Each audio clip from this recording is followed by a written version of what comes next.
Good evening. My name is Lorna Tatlonghari Garais. I'm 42 years old. I'm a single mother of two boys, ages 17 and 19 years old.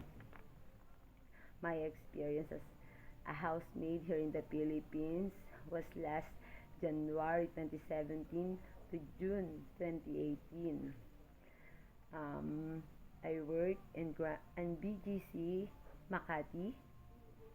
I work for four family members, three adults and one baby. My duties are cleaning, taking care of baby, cooking, gardening, car washing.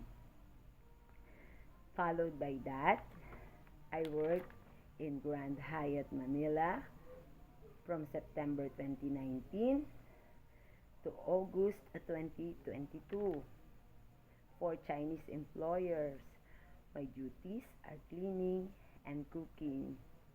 While working in Grand Hyatt Manila, I also worked in Lobo, Batangas from 2019 to 2024 as a part-time job to full-time job.